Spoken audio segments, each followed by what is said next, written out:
Hi all. Stay calm score high സീരീസിലെ മൂന്നാമത്തെ വീഡിയോയിലേക്കാണ് നമ്മളിന്ന് പോകുന്നത്. സ്മാർട്ടായിട്ട് എങ്ങനെ പഠിക്കാം എന്നുള്ളതിനെ കുറിച്ചിട്ടാണ് നമ്മളിന്ന് പറയുന്നത്. പരീക്ഷ എടുക്കുന്ന സമയത്ത് നമ്മൾ ഏറ്റവും കൂടുതൽ കേൾക്കുന്ന കാര്യമല്ലേ ഒരു ടൈം ടേബിളൊക്കെ പ്രിപ്പയർ ചെയ്തിട്ട് പഠിക്കുക എന്നുള്ളത്. അങ്ങനെ ആരൊക്കെയോ പറയുന്നത് കേട്ടിട്ട് നമ്മളൊരു ടൈം ടേബിളൊക്കെ അങ്ങ് പ്രിപ്പയർ ചെയ്യും. അവസാനം ആ ടൈം ടേബിൾ തന്നെ നമുക്ക് കൊടുക്കാവുന്ന ഒരു അവസ്ഥയാണ് പലപ്പോഴും എത്തുന്നത്.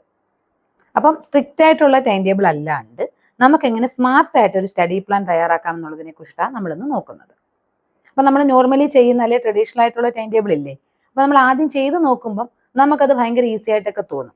പക്ഷെ അത് നമ്മൾ ഓരോ കാര്യങ്ങൾ ചെയ്തു വരുമ്പോൾ മീൻസ് പ്രാക്ടിക്കലി അപ്ലൈ ചെയ്ത് വരുമ്പോഴത്തേക്കും നമുക്കിത് ഭയങ്കര ബുദ്ധിമുട്ടാണ്. കാര്യം എന്തെങ്കിലും ഒന്ന് എക്സ്ട്രാ അതിനകത്തേക്ക് ചെയ്യേണ്ടി വരുമ്പോഴത്തേക്കും പണി മൊത്തം പാളും. നമ്മൾ ചെയ്ത എല്ലാ ഐഡിയയും അല്ലെ നമ്മൾ ഉണ്ടാക്കി വെച്ച എല്ലാ ടൈം ടേബിളും പോകുന്ന ഒരു അവസ്ഥയാകും. ഇതിലാദ്യം നമ്മൾ പറയുന്നത് ഒരു 40 മിനിറ്റ് പഠനം, 10 മിനിറ്റ് ബ്രേക്ക് എന്നുള്ള രീതിയെ കുറിച്ചിട്ടാണ്. നമുക്കറിയാം സ്കൂളുകളിൽ പോലും നമുക്ക് പീരീഡ് ഒക്കെ അങ്ങനെയല്ലേ വരുന്നത്, ഒരു 40 മിനിറ്റ്സ് ഓർ 45 മിനിറ്റ്സ് ഒക്കെ. കാര്യം എന്തുകൊണ്ടാണ്? നമ്മുടെ ബ്രെയിൻ ഒന്ന് കറക്റ്റായിട്ട് കോൺസെൻട്രേറ്റ് ചെയ്ത് നമുക്ക് പഠിക്കാൻ പറ്റുന്ന ഒരു സമയമാവാതെ.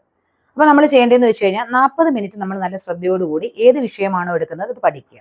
അതിനുശേഷം ഒരു 10 മിനിറ്റ് ബ്രേക്ക്. ആ സമയത്ത് നമുക്ക് വേണമെങ്കിൽ ഒന്ന് സ്ട്രെച്ച് ചെയ്യാം, അല്ലെങ്കിൽ നമുക്ക് വെള്ളം കുടിക്കാം, അല്ലെങ്കിൽ നമുക്കൊന്ന് നടക്കാം. അങ്ങനെ ഒന്ന് വിശ്രമിച്ചതിന് ശേഷം വന്നിട്ട് വീണ്ടും നമ്മളിത് ആവർത്തിക്കുക.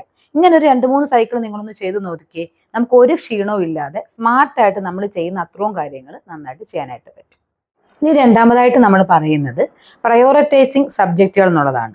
അതായത് ഏത് വിഷയത്തിന് മുൻഗണന കൊടുക്കണം എന്നുള്ളത്. നമുക്കറിയാം നമ്മൾ ധാരാളം സബ്ജക്റ്റുകൾ പഠിക്കുന്നുണ്ട് അല്ലേ, പക്ഷെ ഇതിൽ എല്ലാ സബ്ജക്റ്റും നമുക്ക് ഒരുപോലെയാണോ? ചില സബ്ജക്റ്റുകൾ നമുക്ക് എളുപ്പമുള്ളതുണ്ട്, ചിലത് നമുക്ക് ബുദ്ധിമുട്ടുള്ളതുണ്ട്. അപ്പം നമ്മൾ ആദ്യം നമ്മുടെ ഈ സബ്ജക്റ്റുകളെ ഒന്ന് പ്രയോറിറ്റൈസ് ചെയ്യണം. അതായത് ഹൈ പ്രയോറിറ്റി, അല്ലെങ്കിൽ മീഡിയം, ലോ എന്നൊക്കെ. അപ്പോൾ ഈ ഹൈ പ്രയോറിറ്റിയിൽ വരുന്ന എന്തുമായിരിക്കും? നമുക്ക് പഠിക്കാൻ നന്നായിട്ട് ബുദ്ധിമുട്ടുള്ള വിഷയങ്ങൾ, അല്ലെങ്കിൽ ഉടനെ എക്സാംസ് ഉള്ള വിഷയങ്ങൾ, അതിനെയൊക്കെ നമ്മൾ ഈ ഹൈ പ്രയോറിറ്റിയിലേക്ക് കൊണ്ടുവരണം. മീഡിയം പ്രയോറിറ്റി എന്ന് പറയുമ്പോൾ നമുക്ക് പഠിക്കാനൊക്കെ പറ്റുന്നുണ്ട്, എന്നാൽ നമുക്ക് റിവിഷനൊക്കെ ഇടയ്ക്കിടയ്ക്ക് നമുക്ക് നോക്കേണ്ടതാണെങ്കിൽ അതിനെ നമ്മളൊരു മീഡിയം പ്രയോറിറ്റിയിൽ കൊടുക്കുക.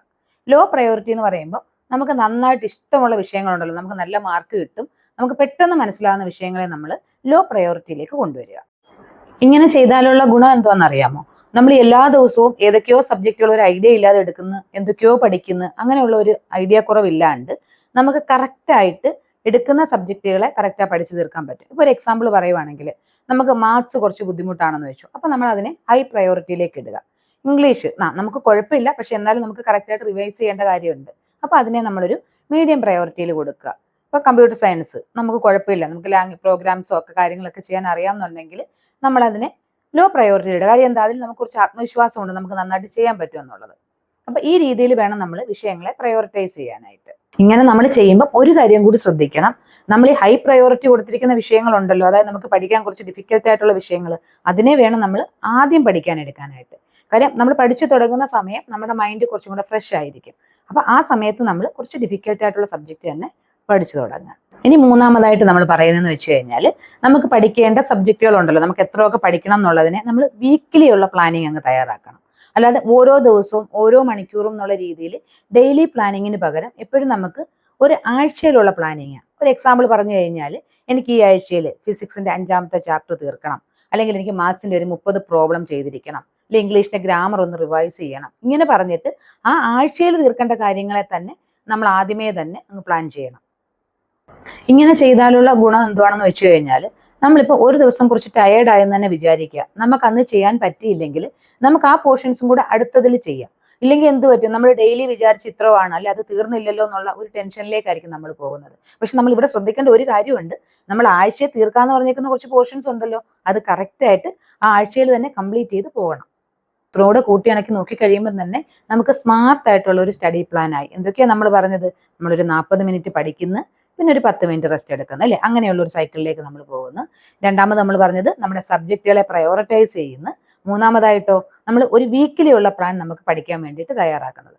അപ്പം നമ്മൾ മനസ്സിലാക്കുന്ന ഒരു കാര്യം ഇത്രയേ ഉള്ളൂ, സക്സസിന് ഒരിക്കലും ഷോർട്ട് കട്ട് ഇല്ല. സ്മാർട്ടായിട്ട് നമ്മളൊരു പ്ലാനോടുകൂടി മുന്നോട്ട് പോവുകയാണെങ്കിൽ നമുക്ക് നമ്മൾ ഉദ്ദേശിക്കുന്ന ഗോളിലേക്ക് ഈസി ആയിട്ട് അച്ചീവ് ചെയ്യാനായിട്ട് പറ്റും. അപ്പൊ നിങ്ങൾ ഇങ്ങനെ ഒന്ന് പഠിച്ചു നോക്കിയേ. ഇനി റിവിഷൻ എങ്ങനെയാണ് ചെയ്യേണ്ടതെന്നുള്ളത് നമുക്ക് അടുത്ത വീഡിയോയിൽ പറയാം.